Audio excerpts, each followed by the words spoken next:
Высокое искусство, наверное, все-таки мы сюда должны относить в первую очередь именно классические формы изобразительного искусства. Раз уж рисковать, то делать это осознанно. В нашей Солнечной системе почти все планеты вращаются против часовой стрелки. Я, конечно, предположу, что это инопланетяне. Есть предположение, что на тот момент работал такой очень строгий, жесткий орган, инквизиция. Наугад, но вот так уж сложилось все. Аслан, можете описать ключевые этапы создания выставки от первоначальной идеи до открытия? Ну, если не углубляться во все эти тонкости и терминологически не в общем, развивать эту тему, то можно сказать очень коротко.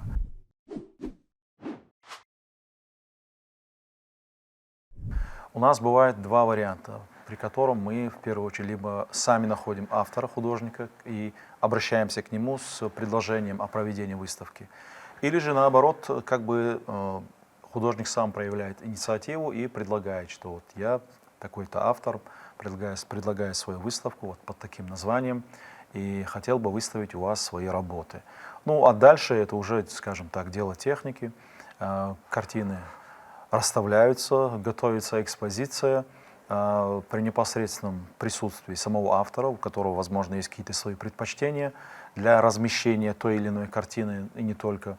Ну и после этого готовится этикетаж, мы готовим все остальные необходимые детали для организации и уже непосредственно открытия самой выставки. Ну и дальше уже официальное открытие. Это если говорить так коротко. Вот таким образом строится, собственно, и сама работа. Аслан, ваша миссия какая в создании открытия выставки? Ну, самая главная миссия, которая прописана у меня в должностных инструкциях, это то, что я должен вести контроль и исполнение за тем, чтобы надлежащим образом проводились все эти выставочные мероприятия. Это самое главное. Ну и, конечно же, на всех этапах от и до я должен быть всегда в первых ролях и держать руку на пульсе, чтобы не было никаких отклонений и чтобы работа строилась соответствующим образом. И, конечно же, чтобы были довольны все. И автор, и зрители, и, соответственно, те, кто в дальнейшем будут просматривать все это на просторах интернета, через социальные сети, ну и так далее. Какие направления в современном искусстве наиболее актуальны, популярны? Ну, сейчас можно сказать, что это такая гремучая смесь, потому что все те новые веяния в современном искусстве, они, конечно же, в первую очередь предусматривают то, что появилось очень много разных течений и тех людей, которые любят использовать какие-то нестандартные формы материалов для написания той или иной работы. Допустим, есть digital art, есть pop-art, но это все имеет отношение к такому именно интерьерному дизайну.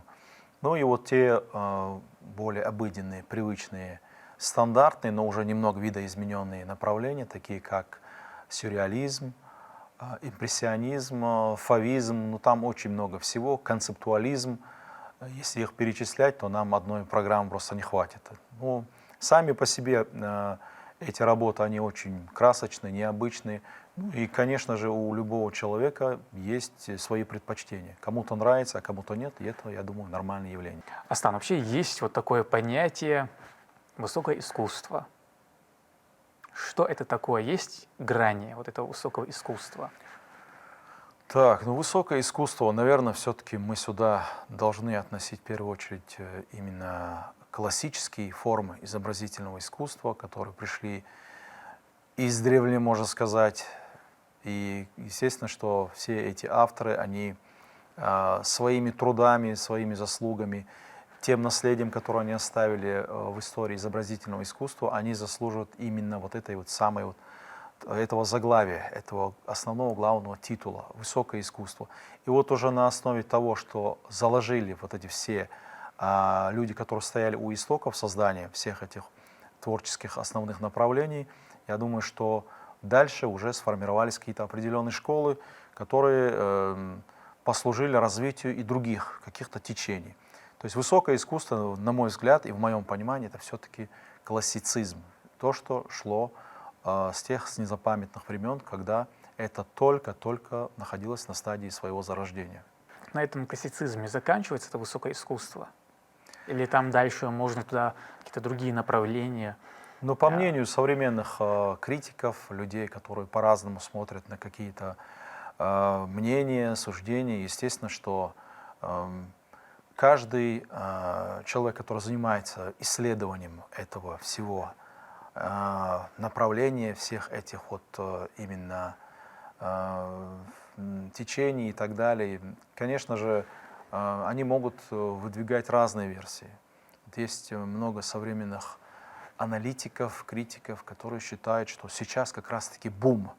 И вот то, что мы видим, какие-то необычные формы, когда, казалось бы, ничего особенного нет в этой работе. Может быть, это просто полотно, которое покрыто какими-то разными цветами, где хаотично вырисовываются какие-то не совсем понятные формы для понимания простого человека.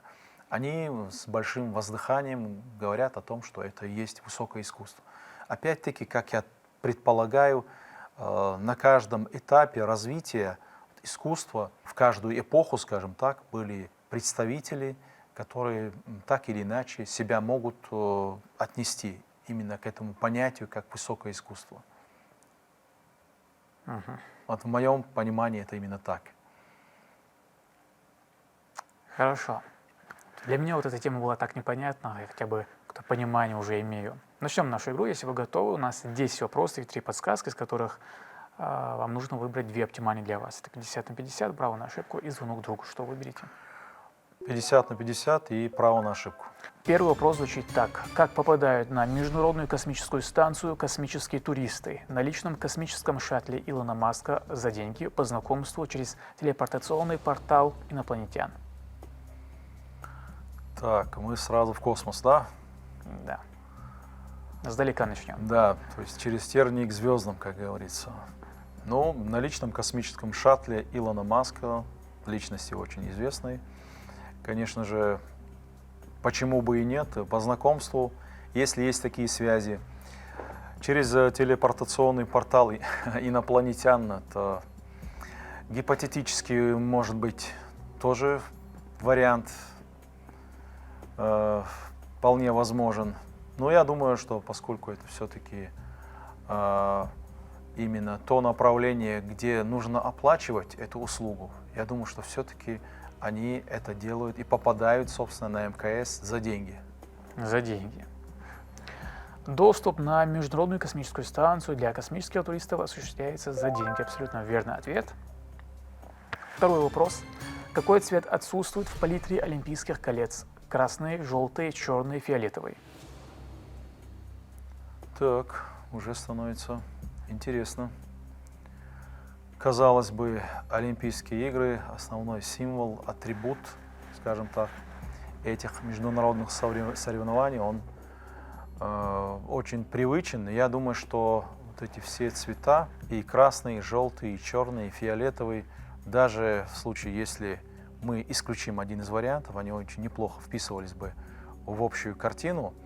Но вот у меня такое есть сомнение насчет фиолетового цвета. Могу ошибаться, но я предполагаю, что это вариант D. Основные цвета Олимпийских колец – синий, желтый, черный, зеленый и красный. Фиолетовый цвет в этой символике отсутствует. Третий вопрос. Какая горная вершина Чеченской Республики самая высокая? Чаляхканче, Бандук, Теблусамта, Варгила.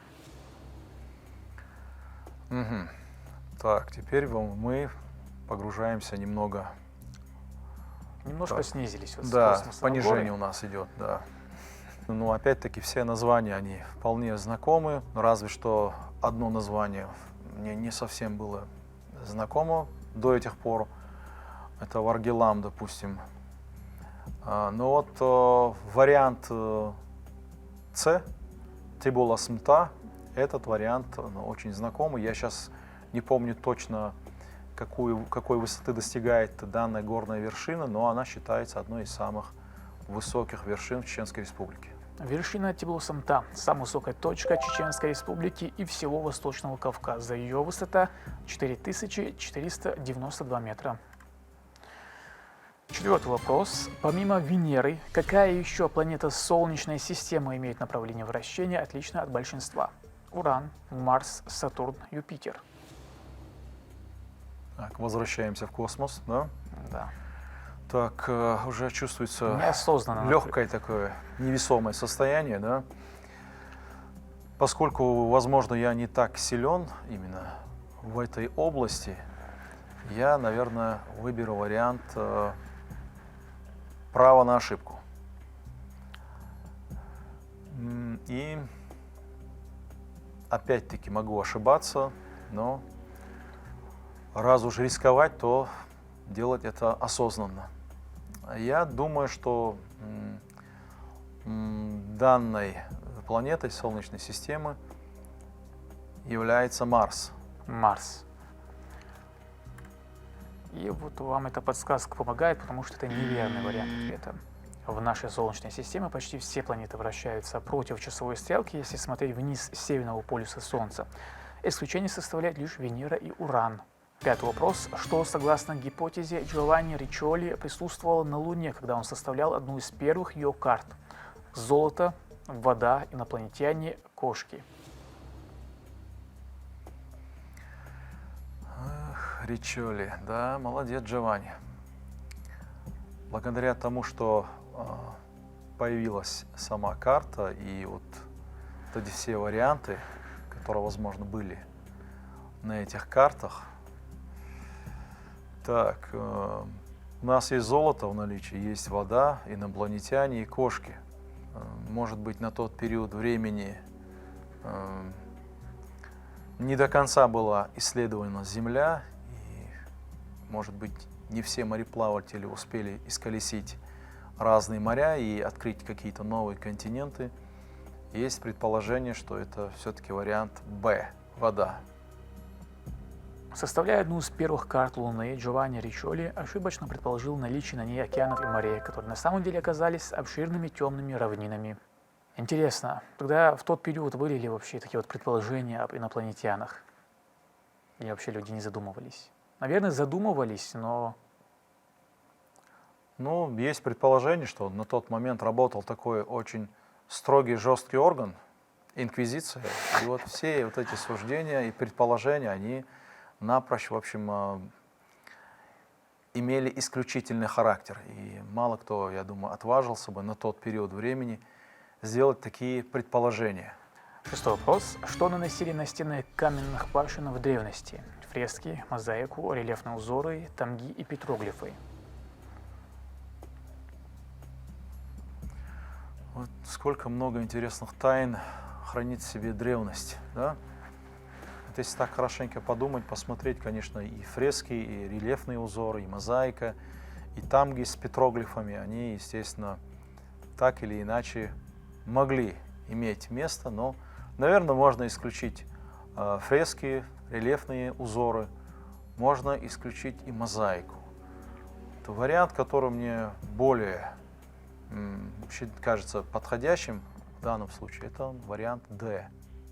Петроглифы на башнях и склепах широко распространены. Если башня принадлежала семье, на ней обязательно были тамги. Их наносили на арочные камни дверных проемов или на стены фасадов. Эти знаки могли включать изображение букв грузинского или греческого алфавитов, стилизованные фигуры животных и различные символы, напоминающие о древности и силе семьи. Вот так.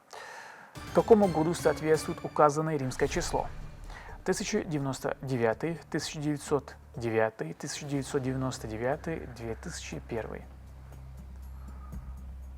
Так, чем дальше вопросы, тем они становятся, понятное дело, сложнее. Но с учетом того, что последние две римские цифры навеивают мысль о том, что это все-таки цифра 9, да, но при этом здесь сразу три варианта, которые оканчиваются именно на эту цифру.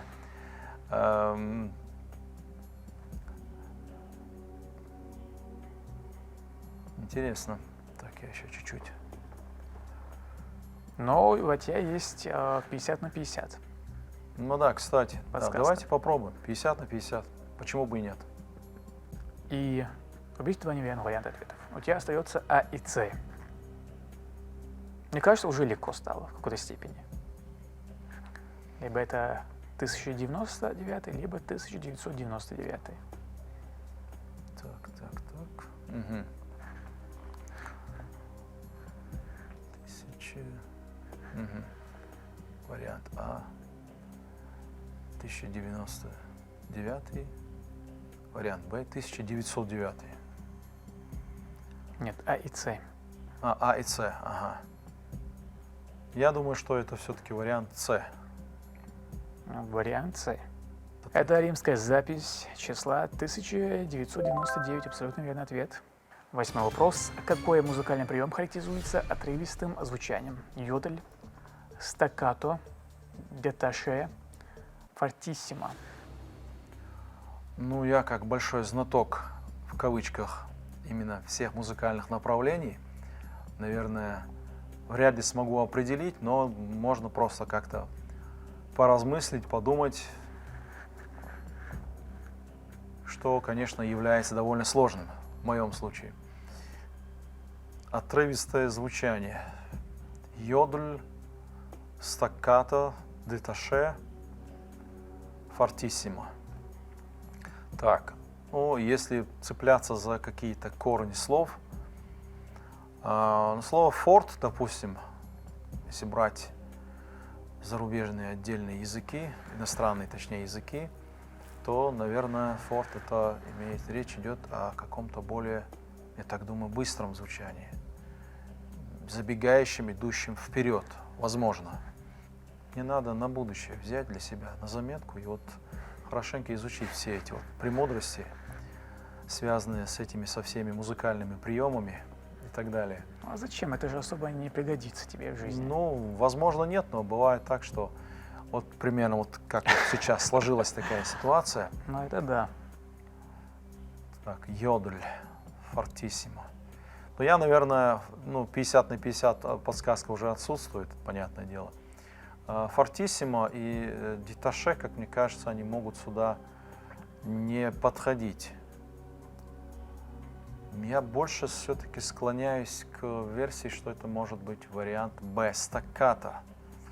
Опять-таки, как говорил персонаж той советской комедии, меня терзают смутные сомнения, конечно, на этот счет. Но стоит же рисковать.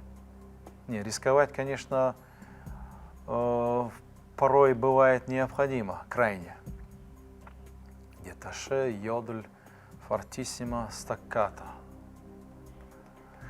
Так, ну пускай это будет вариант Б, стаккато. Стаккато – это музыкальный прием исполнения, предписывающий извлекать звуки отрывисто, отделяя каждый из них короткими паузами. Абсолютно верный ответ. Наугад, но вот так уж сложилось все. 9 вопрос.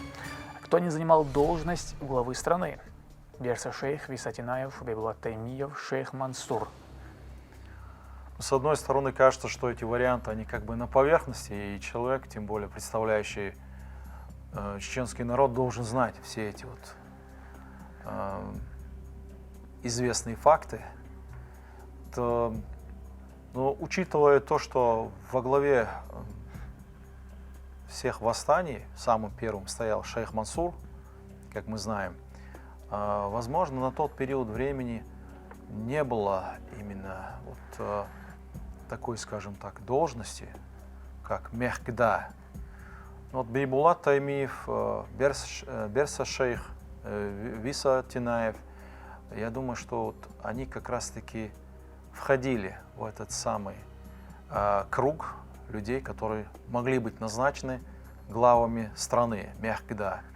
А шейх Мансур, он, на мой взгляд, сюда не совсем подходит. При всем моем уважении к нему. Ответ Д.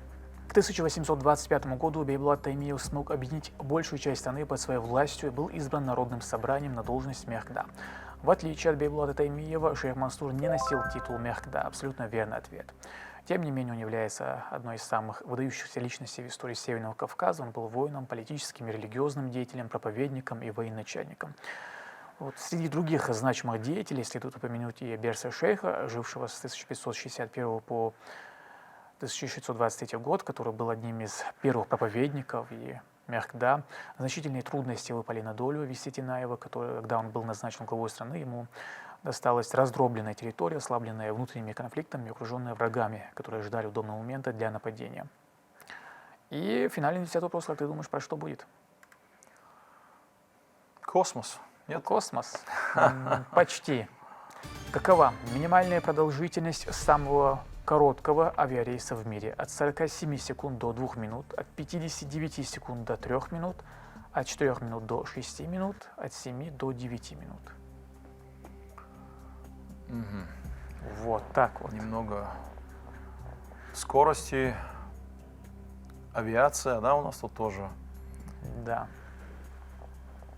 имеет место быть, да? Так, вариант А. От 47 секунд до 2 минут. Здесь также есть 59 секунд, 4 минуты и 7 минут. Мы сейчас говорим именно стартовое время. Мгм.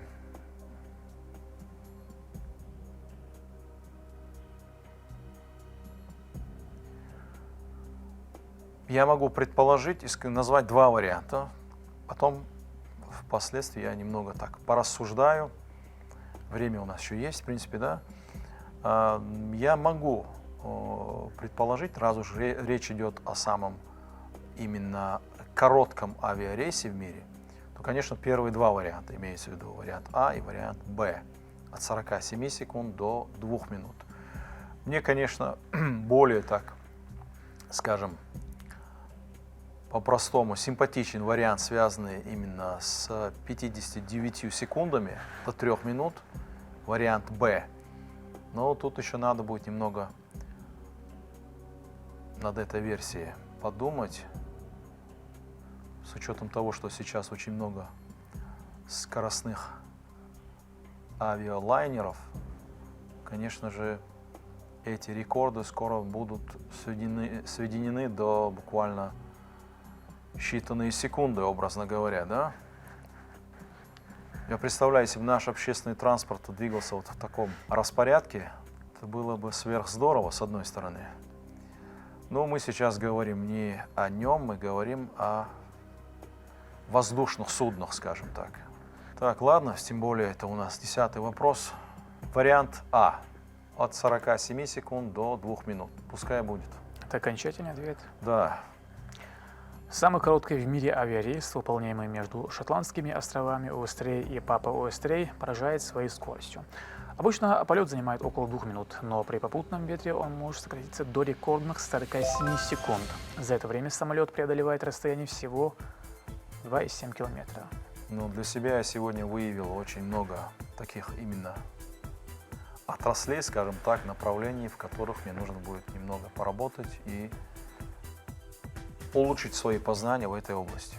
Это получается как с центра сюда и подробный. Полетел. Аслан, поздравляю. Спасибо за интересную игру. Мне очень приятно, когда меня, в общем, приглашают, тем более, что я с каждым разом узнаю что-то новое для себя.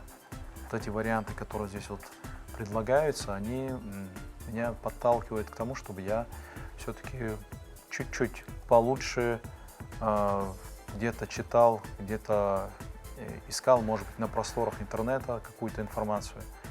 И еще раз хочу поблагодарить телерадиокомпанию «Войнах», лично вас, Рамзан, всех, кто работает в этой студии.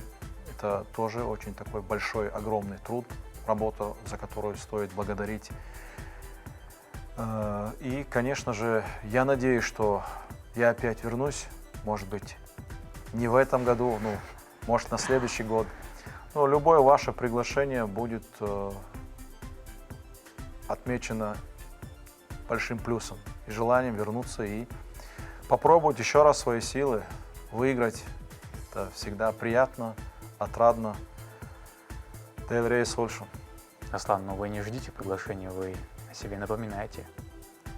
Спасибо, что принял приглашение, пришел, гол, что ты победил. Дель Рейс Хилдала. Дель Рейс Тягар Хилдала.